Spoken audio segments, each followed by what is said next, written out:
Good morning students. तो आज मैं आप सब लोगों को पढ़ाने जा रहा हूँ आपका chapter number 6, celebrating independence day. What we are going to celebrate independence day. Independence day का मतलब होता है स्वतंत्रता दिवस।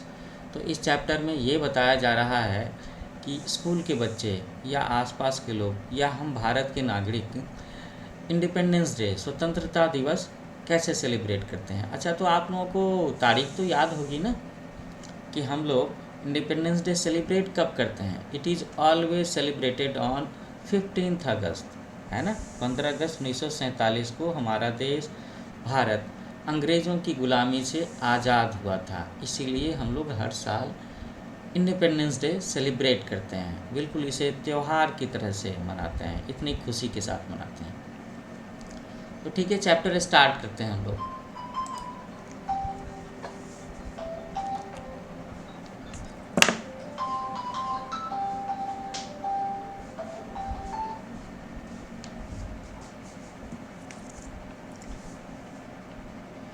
तो हम लोग देख रहे हैं कि ये जो चैप्टर है ये थोड़ा सा कन्वर्सेशनल स्टाइल में है, बातचीत के अंदाज में है। 2 बच्चे 3 बच्चे आपस में बातें कर रहे हैं। So tomorrow is the independence day of our country. Ritesh is making a national flag. Tomorrow समझते हो ना आप लोग। टुमारो आने वाला कल, और जो बीता हुआ कल है उसे क्या कहते हैं? That is known as yesterday.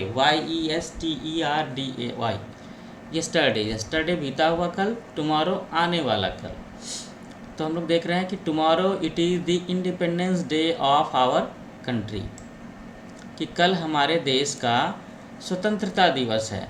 There is a character, एक बच्चे का नाम है, स्टूडेंट का नाम है Ritesh. Ritesh is making a national flag.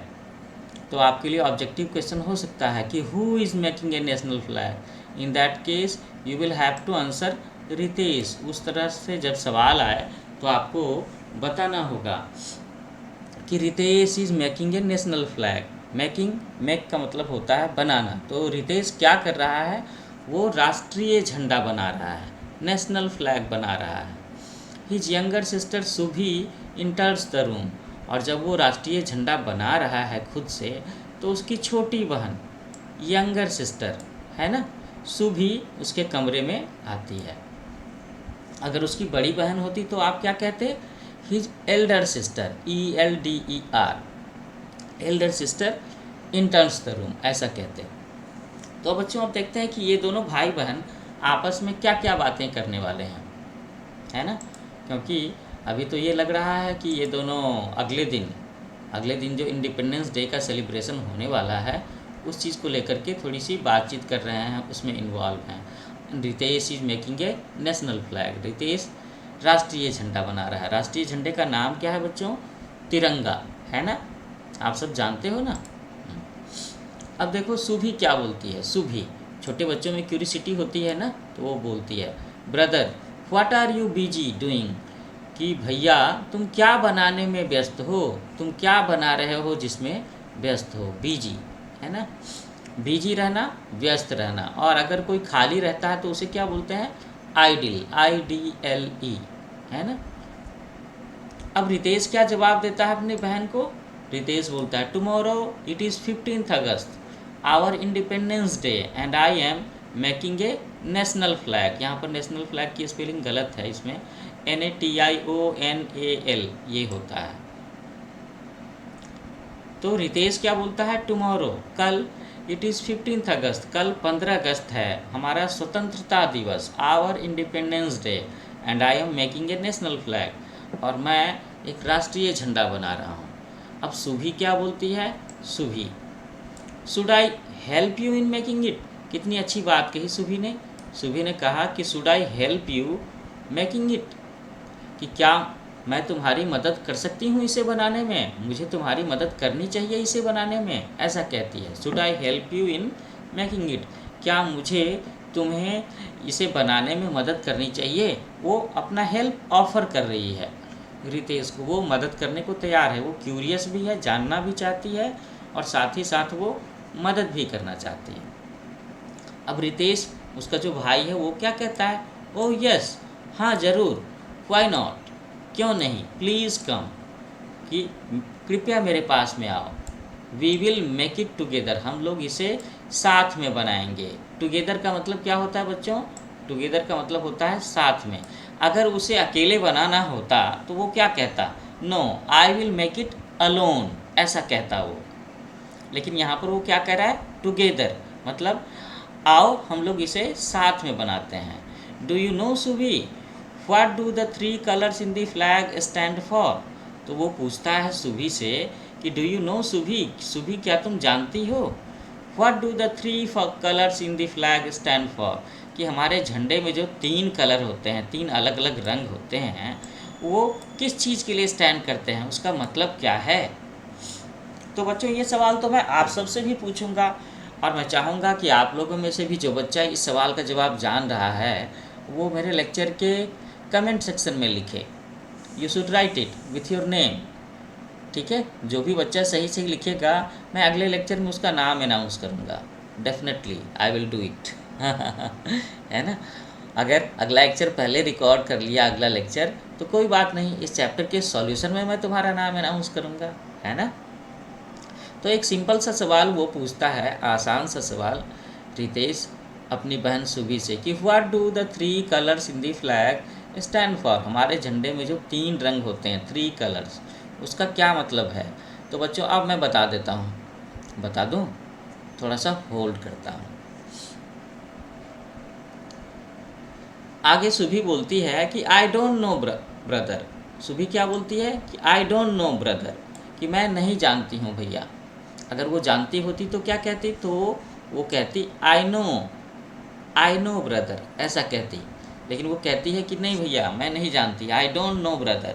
So can you tell me, कि क्या तुम मुझे बता सकते हो? वो अपने भैया से पूछ रही है।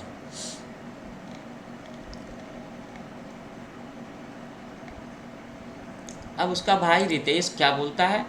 वो बोलता है कि सैफ्रॉन स्टैंड्स फॉर सैक्रिफाइस। सबसे ऊपर में कौन सा रंग होता है? सबसे ऊपर में कौन सा रंग होता है? केसरिया रंग होता है ना? केसर, केसर के लिए हम लोग सैफ्रॉन शब्द इस्तेमाल करते हैं। So that saffron stands for sacrifice.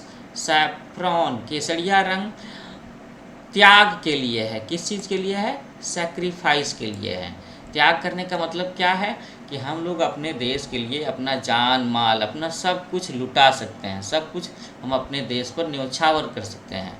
अपने देश को स्वतंत्र बनाए रखने के लिए वी कैन डू एनीथिंग, सब कुछ त्याग सकते हैं, सारी सुख सुविधाएं छोड़ सकते हैं। इसीलिए लिखा है यहाँ पे सैक्रिफाइस। अब रितेश आगे क्या बताता है? सेकेंड कलर जो बीच में है, फाइट फॉर पीस। सफ़ेद रंग जो है वो शांति के लिए है। किस चीज़ के लिए है? शांति के लिए है। And green for prosperity. और जो हरा रंग है वो किस चीज़ के लिए है? वो प्रॉस्पेरिटी के लिए है, समृद्धि के लिए है, कि आप खुशहाल हों, आपके जीवन में सारी सुख सुविधाएं हों, आपके पास में ज़रूरत के हिसाब से रुपये पैसे हों। सो रितेश ने क्या बताया? रितेश ने बताया कि केसरिया रंग सैक्रिफाइस के लिए है, त्याग करने के लिए है। वाइट फॉर पीस, सफ़ेद रंग शांति के लिए है। और ग्रीन, हरा रंग बताया उसने प्रॉस्पेरिटी के लिए, समृद्धि के लिए, सुख सुविधा के लिए। अब सुबी आगे क्या पूछती है? मैंने बताया था ना कि वो अभी बहुत सारे सवाल करेगी। She is a curious child, जिज्ञासु बच्ची है। There is a blue wheel in the white stripe, what does it stand for? तो वो पूछती है कि सफ़ेद रंग की पट्टी में, वाइट स्ट्राइप में एक ब्लू व्हील बना हुआ है, वो क्या है? इसका क्या मतलब है? बच्चों आपको याद होगा ना, जो झंडा होता है हमारा वो ऐसे होता है।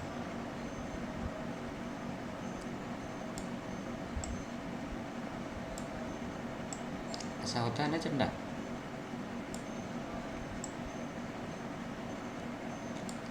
और आप देखते होंगे ये बीच वाले हिस्से में एक व्हील रहता है। मैं ज़रा सा बनाने की कोशिश कर रहा हूँ। और व्हील ऐसे,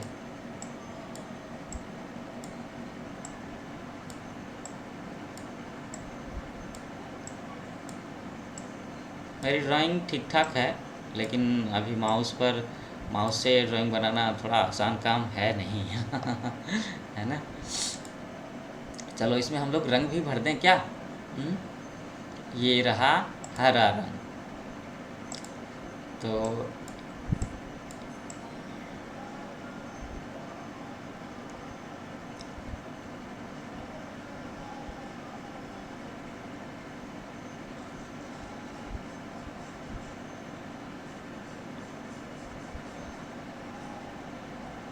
ये हरे रंग की पट्टी हो गई। ओके, अब ऊपर है केसरिया रंग। ये है केसरिया रंग।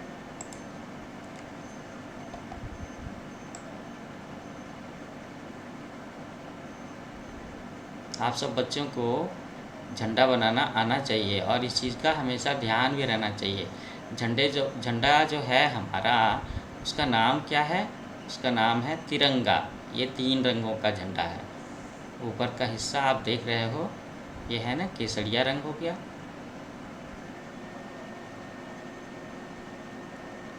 बीच का हिस्सा सफ़ेद रंग है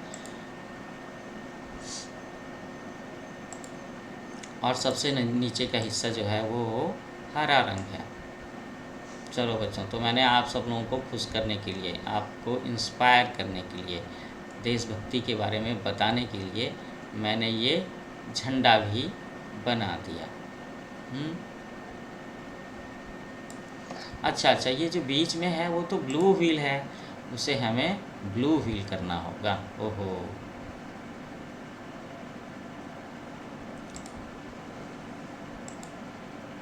ये जो है ये ब्लू है ना, ये ब्लू है और इसीलिए ये सारे के सारे जो होंगे वो ये ज़रा सा गलती हो गई। ठीक है, तो ये है अपना झंडा और ये रही झंडे की स्टिक।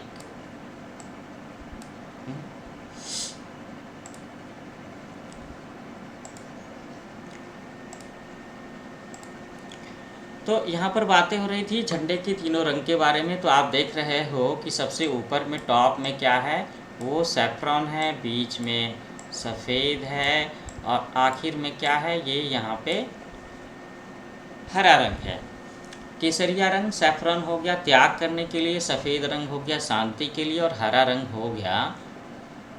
हो गया किस चीज़ के लिए? समृद्धि के लिए, प्रॉस्पेरिटी के लिए। तो उसके बाद में रितेश की जो बहन है सुभी, वो पूछती है कि भैया ये जो बीच में ये ब्लू व्हील है, ये किस चीज़ का है? तो बच्चों आपको पता है क्या कि ये किस चीज़ के लिए है? पता होना चाहिए। अगर आप अपने नेशनल फ्लैग के बारे में जानकारी नहीं रखोगे तो किस चीज़ के बारे में जानकारी रखोगे? देश की स्वतंत्रता से जुड़ा हुआ मैटर है, तो देश की स्वतंत्रता के बारे में जानना चाहिए। राष्ट्रीय पक्षी, राष्ट्रीय झंडा, राष्ट्रीय जानवर, राष्ट्रीय नदी, इन सारी चीज़ें, राष्ट्रीय फूल, इन सब के बारे में जानना चाहिए। अच्छा, मैं इसके बारे में थोड़ी सी जानकारी डिस्क्रिप्शन बॉक्स में भी डाल दूंगा। तो रितेश बोलता है अब यहाँ पर अपनी बहन को किस चीज़ के बारे में बताने जा रहा है? वो बताने जा रहा है कि झंडे के बीच में जो ब्लू कलर का व्हील, एक पहिया बना हुआ है, एक चक्र बना हुआ है, आखिर वो क्या है? तो वो कहता है कि इट इज़ द अशोक चक्र in the centre of white strip having 24 spokes. तो कहता है कि ये जो ब्लू व्हील तुम जिसे कह रही हो, ब्लू कलर का जो चक्र है वो एक्चुअली में अशोक चक्र है और ये सफ़ेद रंग की पट्टी में होता है और इसमें 24 स्पोक हैं। स्पोक क्या है? ये जो हैं ऐसे ये 24 स्पोक हैं। तो अगर आप कभी झंडे की अच्छी सी ड्राइंग बनाती हो तो वो आपको ध्यान में रखना चाहिए कि उसमें नंबर ऑफ स्पोक्स कितने होंगे? 24। And this represents the 24 precious hours of the day. और ये एक्चुअली में दिन के 24 घंटों को, दिन के कीमती 24 घंटों को बारे में बताता है। मतलब ऐसे ही अगर हम 24 घंटे मन लगा करके काम करते रहेंगे, एक्टिव रहेंगे, तो हमारा देश प्रगति के पथ पर, प्रोग्रेस के रास्ते पर धीरे धीरे आगे चलता रहेगा, है ना। रफ्तार बढ़ाई तो तेज़ रफ्तार भी होगी। तो ये 24 स्पोक्स किस चीज़ के लिए हैं? दिन के 24 घंटों के लिए। और वो जो चक्र है वो क्या है? अशोक चक्र है। तो अब थोड़ा सा आपको राजा अशोक के बारे में भी जानना चाहिए। मैं उनके बारे में भी थोड़ी सी जानकारी डिस्क्रिप्शन में डाल दूँगा। अब सुभी आगे कहती है कि what will you do with the flag tomorrow, कि भैया आप इस झंडे से अगले दिन कल क्या करोगे। अब रितेश बोलता है we are going to have a parade in the school, हम लोग अपने स्कूल में परेड करने वाले हैं। The national flag will be hoisted, hoist करने का मतलब होता है झंडा फहराना। तो कहता है कि the national flag will be hoisted and we will sing the national anthem, हम लोग राष्ट्रीय गान भी गाएंगे। राष्ट्रीय गान क्या है हमारा, जन गण मन अधिनायक जय है ना। ये आप सब बच्चों को याद है, याद होना चाहिए, बिल्कुल याद होना चाहिए। तो सुबह पूछती है कि भैया आप इस झंडे से कल क्या करने वाले हो। तो वो कहता है कि we are going to have a parade in the school. Parade क्या होता है, सारे बच्चे अच्छी तरह से स्कूल ड्रेस में जूते शर्ट पैंट टाई टोपी ये सारी चीज़ें लगा करके आते हैं और वो परेड करते हैं, लेफ़्ट राइट कदम ताल करते हैं, है ना। बिल्कुल वैसे ही जैसे एनसीसी के बच्चे करते हैं, जैसे सोल्जर्स सैनिक लोग करते हैं ना राजपथ दिल्ली में, जब हमारा 15 अगस्त या 26 जनवरी को झंडा फहराया जाता है, तो बच्चे भी वैसे ही परेड करने वाले हैं। ये बात रितेश बता रहा है। वो ये भी कहता है कि कल हमारा राष्ट्रीय झंडा फहराया जाएगा एंड वी विल सिंग, हम लोग क्या गाएंगे, हम लोग राष्ट्रीय गान गाएंगे। तो सुभी बोलती है कि what else will be done on this day. अब सुभी पूछती है कि इस दिन हम लोग और क्या करते हैं। रितेश फिर से बताता है कि on this day we salute, what we do, we salute the heroic deeds of our freedom fighters. तो रितेश कहता है कि इस दिन हम लोग अपने स्वतंत्रता सेनानियों को सैल्यूट करते हैं, सलामी देते हैं, है ना। सैल्यूट करने का मतलब है सलामी देना। और हीरोइक डीड्स मतलब जिन्होंने इतना महान काम किया, हीरो समझते हो ना आप लोग, हीरोइक डीड्स मतलब हम अपने स्वतंत्रता सेनानियों को सलाम करते हैं जिन्होंने इतना महान काम किया। क्या महान काम किया, उन्होंने हमें स्वतंत्रता दिलाने के लिए अंग्रेज़ों से लड़ाई की। और यहाँ पर कुछ फ्रीडम फाइटर्स के नाम हैं बच्चों, Gandhi ji, Sardar Patel, Subhash Chandra Bose, Bhagat Singh and many others fought for many years to make India a free country. ये बात बताता है रितेश। वो कहता है कि इस दिन हम लोग अपने स्वतंत्रता सेनानियों को सलामी देते हैं जिन्होंने इतना महान काम किया है। और उसने कुछ स्वतंत्रता सेनानियों के नाम भी बताए। तो आप सब बच्चों को 15 स्वतंत्रता सेनानियों के नाम याद हैं क्या? अच्छा कोई बात नहीं। तो जिन बच्चों को 10 से ज़्यादा स्वतंत्रता सेनानियों के नाम याद हैं, मैं चाहूँगा कि वो कमेंट बॉक्स में उनके नाम लिखें। और जो बच्चा भी 10 से ज़्यादा स्वतंत्रता सेनानियों के नाम सही कमेंट बॉक्स में टाइप करेगा, मैं उस बच्चे का नाम अगले लेक्चर में या इसके सॉल्यूशन के लेक्चर में अनाउंस करूँगा। Definitely I will do it, I promise, बिल्कुल, है ना। अब आगे देखते हैं कि अब और यहाँ पर सुभी और रितेश में और क्या बातचीत होती है। तो आप लोग तो समझ रहे हो ना कि यहाँ पर क्या बातें हो रही है सुभी और रितेश में। स्वतंत्रता दिवस, इंडिपेंडेंस डे सेलिब्रेट करने के बारे में बातें हो रही हैं। अब आगे सुभी कहती है कि Ritesh are you taking part in any of the programmes, कि रितेश क्या तुम किसी और प्रोग्राम में भाग ले रहे हो, प्रोग्राम कार्यक्रम, है ना। तो रितेश बोलता है कि yes I will deliver a speech. Speech का मतलब क्या होता है बच्चों? स्पीच का मतलब होता है भाषण। वो कहता है कि हाँ मैं एक भाषण दूंगा, I will deliver a speech, भाषण। आप सब बच्चों में से किन लोगों को भाषण देना आता है? भाषण देना सीखना चाहिए, ये एक कला है, ये एक गुण है ना। सुभी बोलती है what are you going to stay in your speech. वो बोलती है कि तुम भाषण में क्या कहने जा रहे हो। इंटरेस्टिंग। अब रितेश बताता है कि I have written not only about the importance of Independence Day but also about our duties towards our nation. तो वो कहता है कि मैंने सिर्फ अपने देश के इंडिपेंडेंस डे के इम्पोर्टेंस, इसके महत्व के बारे में ही नहीं लिखा है, बल्कि मैंने ये भी लिखा है कि हम सब लोगों का क्या कर्तव्य बनता है, क्या रिस्पॉन्सिबिलिटी ड्यूटी बनती है हमारे देश के लिए, है ना। तो रितेश ने एक भाषण लिख करके तैयार किया हुआ है और वो बताता है कि मैंने अपने इस भाषण में जो इंडिपेंडेंस डे का इम्पोर्टेंस है, महत्व है, उसके बारे में लिखा है। साथ साथ में हम नागरिकों को देश के प्रति क्या करना चाहिए, क्या हमारे कर्तव्य बनता है, उसके बारे में भी लिखा है। तो अब सुभी का अगला सवाल देखो, उसने कहा what are our duties towards nation, कि देश के प्रति हमारी ड्यूटी क्या है, क्या कर्तव्य है। तो रितेश कहता है कि to do good for the society. What is the answer of Ritesh? Ritesh कहता है to do good for the society, कि हमारी ड्यूटी है कि हम समाज के लिए भला करें, यही हमारी ड्यूटी है। तो अभी तो और भी सवाल होंगे, क्योंकि सुभी के सवाल जल्दी ख़त्म नहीं होते। वो तो बड़ी क्यूरियस बच्ची है, बहुत सारे सवाल पूछती है। जब तक जान नहीं लेती, समझ नहीं लेती, तब तक वो भैया को छोड़ेगी थोड़े ना। तो सुभी बोलती है कि what are our duties towards nation, कि देश के प्रति हमारी जिम्मेवारियां क्या है। तो रितेश कहता है to do good for the society. अब सुभी पूछती है how can we do that, कि हम लोग ऐसा कैसे कर सकते हैं, हम तो बच्चे हैं, समाज के प्रति भलाई वाली बात कैसे कर सकते हैं। ऑब्वियस क्वेश्चन है उसका, है ना। तो रितेश उसे समझाता है बाय हेल्पिंग अदर्स, दूसरों की मदद करके, मेंटेनिंग क्लीनलीनेस, साफ सफाई मेंटेन करके, प्लांटिंग ट्रीज, पेड़ पौधे लगा करके, और लास्ट पॉइंट क्या है, respecting elders and so on, बड़ों का आदर करके हम समाज के प्रति अपनी जिम्मेवारी, अपना कर्तव्य निभा सकते हैं।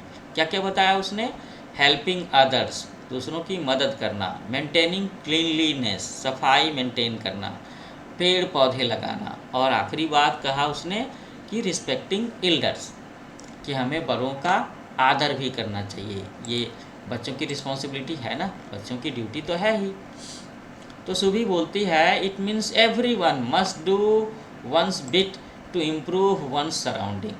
तो अब यहाँ पर सुभी ने बड़ी समझदारी की बात की। वो कहती है कि इसका मतलब ये है कि हर एक व्यक्ति को अपने आसपास के माहौल को, चीज़ों को सुधारने के लिए अपने हिस्से का काम, डू वंस बिट, अपने हिस्से का काम जरूर करना चाहिए। अब रितेश कहता है yes Subhi, if we all do a little it will help our country. तो रितेश ने भी बड़ी समझदारी की बातें की। उसने कहा कि हाँ सुभी, कि अगर हम सब लोग थोड़ा थोड़ा करेंगे तो इससे हमारे देश को काफ़ी मदद मिलेगी, है ना। अगर आज के दिन में हम सारे लोग अपने देश के लिए थोड़ा थोड़ा करें तो कितने लोग होंगे, 130 करोड़ लोग थोड़ा थोड़ा करेंगे, और 130 लोगों का थोड़ा थोड़ा मेहनत, है ना, उनका थोड़ा थोड़ा काम बहुत बड़ा काम हो सकता है। सोच करके देखो, हर एक, आप सोचो कि अगर 130 करोड़ लोग एक एक घंटा अपने देश के लिए काम करें तो कितने करोड़ घंटे हुए, 130 करोड़। अब आप इसे कन्वर्ट करो, कितने दिन हुए, है ना, ये बहुत बड़ी संख्या होगी। अब सुभी बोलती है कि brother tomorrow I will give my old toys and clothes to the poor children. अब सुभी यहाँ पर एक और अच्छी सी बात कह रही है। वो कह रही है कि भैया अगले दिन मेरे जो पुराने खिलौने हैं, ओल्ड टॉयज, और जो पुराने कपड़े हैं वो मैं गरीब बच्चों को दे दूँगी। अब कपड़ा पुराना हो जाना फिर भी उपयोगी तो रहता है ना, वो कपड़े तब तक उपयोगी रहेंगे जब तक वो फट ना जाएं, है ना, डैमेज ना हो जाए। तो अगर कोई कपड़ा 2 साल पुराना है, 3 साल पुराना है, आप नहीं पहन रहे हो, वो आपके शरीर पर छोटा हो रहा है, it is not fitting well, you can donate it, आप गरीब बच्चों की मदद कर सकते हो। ऐसा ही आप पुराने खिलौनों को भी दे करके कर सकते हो, अपनी पुरानी किताबों को भी आप गरीब बच्चों को दे करके उनकी मदद कर सकते हो, and you should do it. छोटे छोटे बच्चे भी समाज के हित में कुछ कर सकते हैं, वही बात यहाँ पे वो सुभी कह रही है। अब रितेश क्या कहता है कि very good Subhi, this is also one of the ways to serve our country. वो कहता है कि हाँ सुभी, ये भी एक तरीका है अपने देश की मदद करने का, अपने देश की सेवा करने का। सर्व करने का मतलब होता है सेवा करना। और इसके साथ में ये चैप्टर अब आपका यहाँ पे ख़त्म हो रहा है। अब इसके बाद ये न्यू वर्ड्स हैं, तो ये सारे के सारे न्यू वर्ड्स आपको अच्छे से अपनी नोटबुक में नोट कर लेना चाहिए, इसका मीनिंग याद करना चाहिए, और इसे कोशिश करनी चाहिए कि आप जब इंग्लिश में बातें करो, लिखो, तो उसे इस्तेमाल करो, है ना बच्चों। तो बच्चों ये चैप्टर का डिस्कशन कैसा लगा? मुझे उम्मीद है आप सब बच्चों को मेरे चैप्टर का डिस्कशन, ये लेक्चर सेशन अच्छा लगा होगा। और इस चैप्टर के एक और भी फ़ायदा है, whenever you are planning to write an essay about Independence Day you can use it. जब कभी भी आपको भारत के स्वतंत्रता दिवस इंडिपेंडेंस डे पर हिंदी या इंग्लिश में एक ऐसे लिखना हो तो आप इस चैप्टर से आइडिया ले सकते हो। इसमें से काफ़ी सारा पॉइंट्स आपको मिलता है। तो बच्चों आप मेरे चैनल को लाइक करना, शेयर करना, सब्सक्राइब करना और अपने कमेंट्स ज़रूर लिखना कि आपको मेरा लेक्चर डिस्कशन कैसा लगा, ठीक है। और मेरे चैनल का नाम है न्यू एज कोचिंग। आगे चल कर के मैं यूपी बोर्ड के बच्चों के लिए और भी बहुत सारे लेक्चर्स डालने वाला हूँ, हिंदी के, सोशल स्टडीज़ के, साइंस के, इंग्लिश के, ठीक है। तो मेरे चैनल को ज़रूर सब्सक्राइब करना, न्यू एज कोचिंग। तो हम लोग जल्दी मिलते हैं एक नए लेक्चर सेशन के साथ। टेक केयर, अच्छे से रहना।